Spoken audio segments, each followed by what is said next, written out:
While I was in Europe, my parents spent my savings to buy my sister a studio apartment. Surprise! Now she has her own place, said Dad when I returned. Next day, I intervened with a lawyer. I was in Europe for just over 2 months. What started out as a business trip to Amsterdam turned into something more personal. I kept extending my return date. A few extra days in Vienna, then Budapest, then a quiet week near Lake Co. I was about to turn 30, and frankly, I wanted to do it far away from anything that felt like a burden, and Arbor had begun to feel like a trap. My job was fine, my house was fine, everything was just fine, and I was tired of fine. I wanted quiet, new faces, time to think. While I was away, my sister Joyce turned 26. She didn't go on a journey of self-discovery. She stayed right where she always was, hovering over my parents like their personal mascot. I called her on her birthday, wished her well, and sent her a scarf from France. She thanked me and said something vague about how great things were happening. I didn't push. Joyce always said things like that. Last year, the big thing was a juice cleanse business that she gave up after 2 weeks. Before that, it was learning to be a DJ. None of them ever lasted. She was the good one, though, the favorite. Always had been. Growing up, it was like she was born with a halo over her head. My parents treated her like a crystal figurine, precious, fragile, always on display. Me, I was just there. I didn't ask for much. I worked, I saved. I did what I was supposed to do quietly. And because I didn't cause any problems, they treated me like I didn't need anything, especially their help. I returned to Ann Arbor on the morning of my birthday. 30. The big 30. I left my bags at home, planning to unpack later. I walked slowly through each room, feeling the strange emptiness of returning after a long journey. Everything looked fine until I reached the closet in my office. The safe was gone, not opened, not tampered with, just gone. At first I thought maybe I'd moved it. Maybe I'd put it somewhere else before I left. But I searched the whole house. It wasn't there. That safe had held $140,000. Not a penny of it was inherited or gifted. Every dollar came from bonuses, investments, freelance projects I took on weekends. This money was going to be my launch pad, my fallback, my everything. I still hadn't fully processed it when I drove over to my parents' house. I assumed it must have been some kind of mistake. Maybe they had taken it to protect it. Maybe there had been a break-in. I ran through 100 possibilities on the drive over. They greeted me as if everything was normal. Smiles, hugs. My dad was grinning, practically jumping. He said he had a surprise. Joyce had her own apartment now. He said it like it was good news, like he expected me to be happy. A 1-bedroom studio in Detroit. Cozy, modern, fully paid off. I asked him how. That's when the whole story came out. My parents had let themselves into my house, taken the safe, and used every cent to buy Joyce the apartment.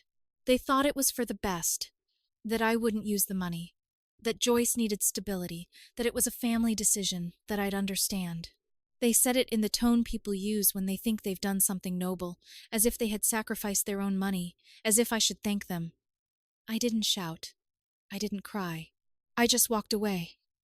I sat in my car in the driveway for an hour, thinking, letting it sink in.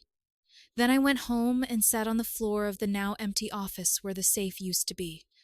My birthday was over. No cake, no phone calls, not even a text from Joyce. The next morning I called the police. They told me I'd have to handle it privately. Apparently, there is nothing criminal about parents borrowing from their adult child. So, I called the lawyer. Told him everything, sent him receipts, bank records, photos of the safe. That same day we started building the case. That's when I realized I wasn't going to play the good son anymore. That role had always belonged to Joyce. Let her have it. Let her keep it. But she wouldn't keep my money. Not if I had anything to say about it. I thought hiring a lawyer would bring things back into the realm of reason. It felt like an adult move, professional, clean. I expected resistance, but I figured it would be the kind where people argue and then eventually compromise and maybe apologize along the way. I didn't expect what happened next. 2 days after my lawyer sent the formal letter demanding repayment or the apartment, I came home from the gym to find my father in my kitchen, just there like it was normal. He'd used the emergency key again, the same one I forgot to replace the first time. He wasn't screaming, he didn't beg. He just stood there with his arms crossed and told me in no uncertain terms that I was overreacting. He said I was humiliating the family, complicating things, making a mess over what he called a simple gesture of love. He actually used those words, a simple gesture of love. He went on about how Joyce was finally happy, how she was settling in, and how this was my chance to show that I supported her, as a family should. Not once did he mention the theft. Not once did he acknowledge that they had taken everything from me without asking. His whole argument was based on the idea that I should just go along with it because that's what good sons do. I told him to leave.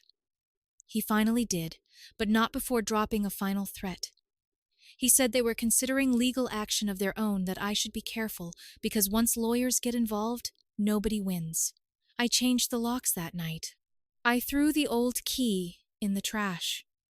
The next day, Joyce posted a video on Instagram, a bubbly, overproduced tour of her new apartment in Detroit, my apartment bought with my money. She walked through each room with a big grin, talking about manifesting her dreams and stepping into her adult life with grace. The caption was worse, something like, "Finally, creating the life I deserve. Good things come when you trust the universe. Number, grateful number. Blessed number, M Studio." Not a word about how the universe in this case was me, and that it got there by draining my savings. I didn't respond. I just sent the video to my attorney. He said it would help show how she knowingly enjoyed property purchased with stolen funds, but that was only half the battle. That same evening, my mother sent me the longest text I've ever received from her, paragraph after paragraph written like an emotional monologue she'd been rehearsing in her head all week. She said that Joyce was fragile, and that this fight was making her worse, that Joyce had cried for 2 days in a row, that I was always the strong one, and didn't I see how I was hurting everyone? She didn't ask me how I was doing. She didn't ask why I was upset. She didn't ask if I needed anything. It was all about Joyce. Still Joyce. Always Joyce. Then something unexpected happened. A few days later, I received a call from my bank. One of the older investment accounts that I hadn't touched in a while had been flagged for suspicious activity. There had been several failed login attempts, and someone had tried to reset the password using outdated information associated with an old email account I'd almost forgotten. I asked the rep if they could see where the attempts were coming from, and Arbor. It wasn't conclusive, but it didn't have to be. The only person who had access to my old laptop, the one I used to manage this email account, was Joyce. I had loaned it to her over a year ago, when hers had a battery problem, and I never deleted the autofill settings. So, while I was in Europe, not only had someone taken my money and bought an apartment with it, they were trying to go further, to see if there was more. Another account, another hiding place, another way to bleed me dry. I sat there staring at the bank's security report, and something inside me shifted. That last sliver of doubt, the one that kept saying, maybe this was all a misunderstanding. Maybe they just got carried away. That voice finally shut up. This wasn't an accident. This was premeditated, calculated, authorized. So, I changed every password I had, put fraud alerts on all my accounts, started working with a forensic accountant to find every dime that had moved in and out of my name in the last 12 months, and I told my lawyer to go all the way. You wanted a fight? Fine. So did I. Things escalated faster than I thought. 2 weeks after filing the civil suit, I was served with a countersuit by my parents' lawyer. I didn't even know they'd hired one. The document accused me of emotional abuse, long-standing neglect of family responsibilities, and this one actually made me laugh out loud, malicious interference with a gift transaction. They framed the whole thing as an act of generosity that I was now trying to undo out of spite. I sent the whole thing to my lawyer, who told me not to worry, It was weak, full of holes, but still, it was different to see it written out like that, my own parents twisting everything to make it look like I was the problem. And then came the garbage. Literally garbage. It started with my trash cans mysteriously disappearing. I thought maybe it was a city thing. Maybe the truck picked them up by mistake, so I ordered replacements. A week later, someone dumped a whole bag of rotten meat on my porch in the middle of the night. I didn't have cameras up yet, but the smell hit me like a wall the next morning. It was so bad that I had to leave the house for the day. 3 days later, someone threw eggs at my car. Twice. The second time, they added slices of bologna to the mix. That old prank trick that leaves round stains if you don't clean it off fast enough. I had to spend almost $1,000 to get the paint buffed and repainted. I didn't want to assume it was Joyce or my parents or one of their weird friends, but the timing was impossible to ignore. No one else had a grudge against me. No one even knew I was going through this except for a few close friends. And none of them had any reason to go on a full middle school revenge spree on my property. So, I installed cameras. High def. Motion activated. I didn't even hide them. 3 days after I put them up, I caught someone on video, Joyce's ex, Trevor, standing in my driveway holding a garbage bag. He looked right into the camera and dropped it next to my car. Inside was a mixture of shredded paper, food scraps, and what looked like burned mail. Oddly specific. I sent the footage to my lawyer, who filed a restraining order the same day. We added it to the case. Joyce, of course, denied any involvement. She claimed that Trevor had acted on his own, but everyone knew what it was, another passive-aggressive, cowardly way of saying she wasn't backing down. I didn't even feel angry anymore, just cold, numb. Every petty move they made just hardened me more, but I wasn't playing defense anymore. That week, my attorney filed a formal motion to freeze the deed, stop any renovations, and initiate a forensic audit of every transfer tied to my accounts in the 6 months before I bought the apartment. We also filed a subpoena for Joyce's financial records. And then, something interesting happened. We discovered that she'd applied for a credit card using my social security number. She didn't get approved, her credit was trashed, and the mismatch raised a red flag. But it was there in the logs. A complete application submitted online using my name and SSN. Suddenly, this wasn't just a civil case, it was criminal. And now it wasn't just about the apartment. The moment we found the credit card application, everything changed. Up until that point, everything had been a civil matter, a family dispute, a property dispute, a financial betrayal that was bad but still technically in the gray area of legality. But using my social security number to try to open a line of credit, that was identity theft. Felony territory. My lawyer turned it over to a criminal lawyer he was working with. A week later, we filed a police report with all the evidence, the application logs, the IP address, even a screen capture of the timestamp showing when it was submitted. It was enough to start an investigation. I didn't tell my parents or Joyce. I just let the system do what it was designed to do for once. Meanwhile, the forensic audit was completed, and it turned out that the apartment wasn't the only thing my money had bought. She'd also spent nearly $9,000 on furnishings, high-end mattress, smart TV, espresso machine, a custom-made bookcase that she probably thought made her look well-read, all charged to a debit card linked to a joint account she'd somehow accessed, one I'd used years ago for a joint savings fund we never really used. The paper trail was solid. My money, her purchases. My lawyer filed a motion to force the sale of the condo and to recover damages. He said it might take a while, but we had more than enough evidence. It wouldn't be a quick process, but it would move, and the court had already frozen the deed, meaning she couldn't rent it, sell it, or legally renovate anything until the matter was resolved. I also filed to recover the full $140,000, plus attorney's fees, plus the cost of repairs to my car and property. Then came the fallout.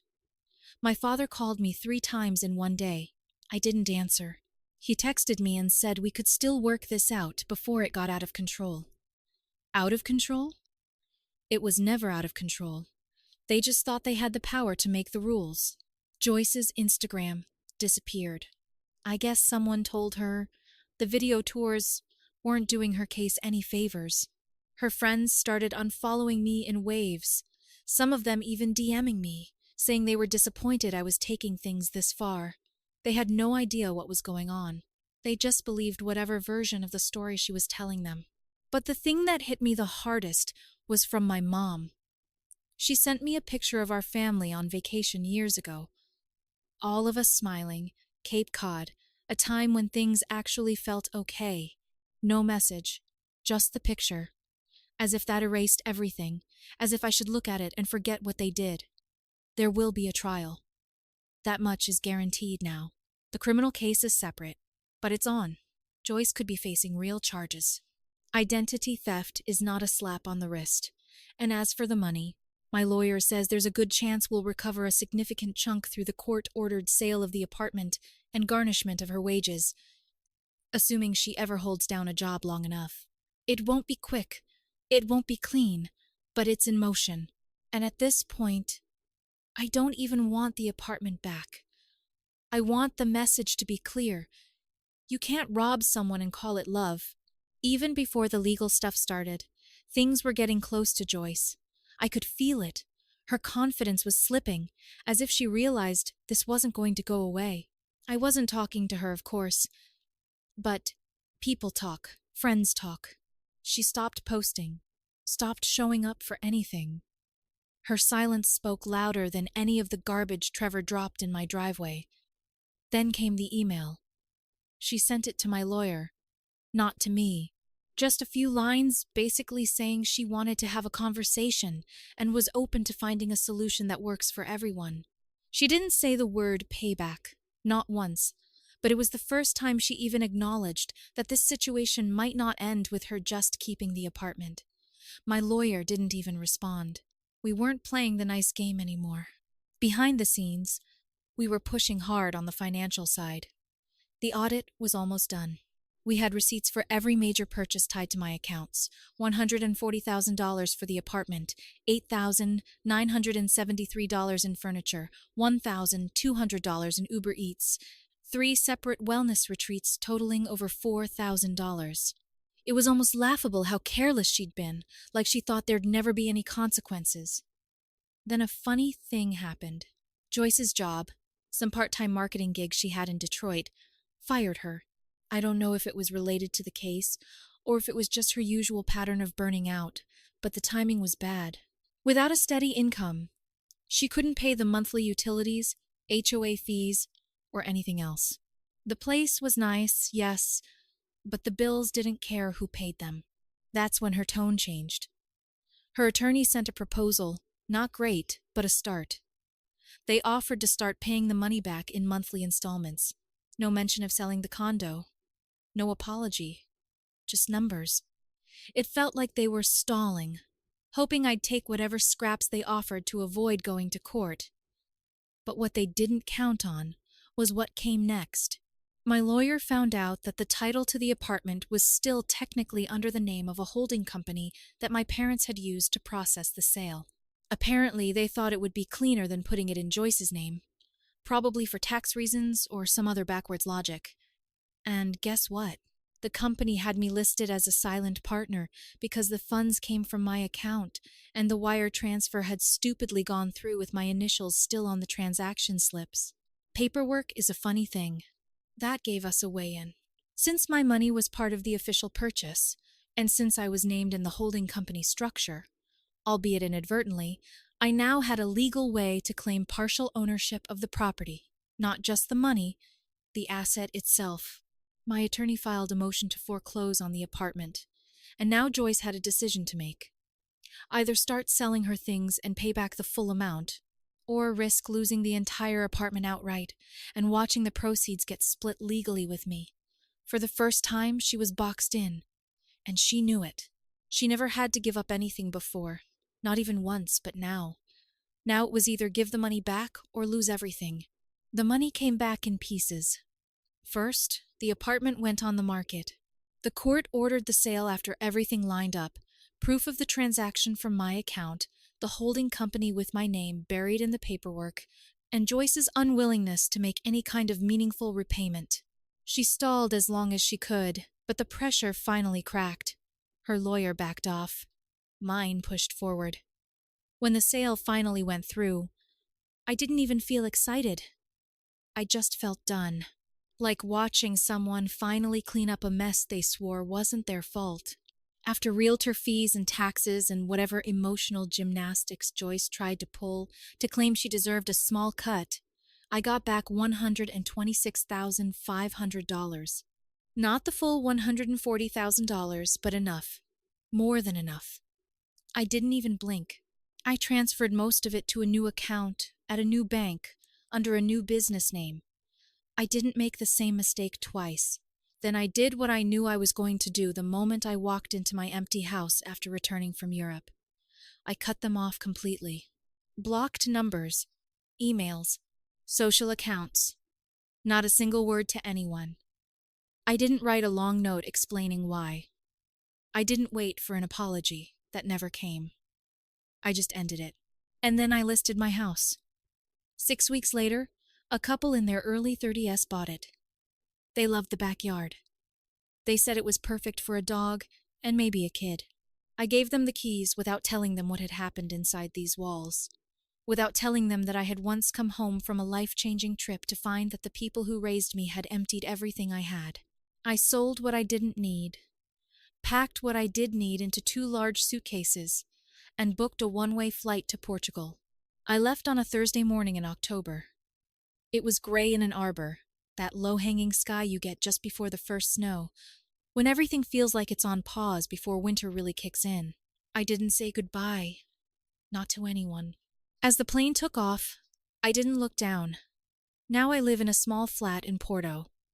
Nothing fancy, but it has this little balcony with chip tiles and a view of the river. I work remotely. I freelance. I drink too much espresso. I walk everywhere. I have a friend who owns a bar on the edge of town. He barely speaks English and my Portuguese is garbage, but we get by. He calls me, "Oh, Americano." I like that. Some nights, I sit by the river with a cheap bottle of wine and wonder how it ever got this far. Not just the money, all of it. How long I let them treat me like a backup plan. How I spent so much of my life being the responsible one, only to be the disposable one. But then I laugh, because it's absurd, like something out of a weird off-brand Gulliver's Travels, where the island is filled with smiling faces and knives in the back, and I was stupid enough to think it was home. It's not dramatic here. It's not a movie. It's quiet, honest mine. And honestly, if you've made it this far, thank you, really. I didn't post this for pity. I just needed to say it somewhere. To someone. Every comment, every message, every person who said, "Yeah, that was messed up. You helped more than you know." So thank you to all of you from Portugal. David.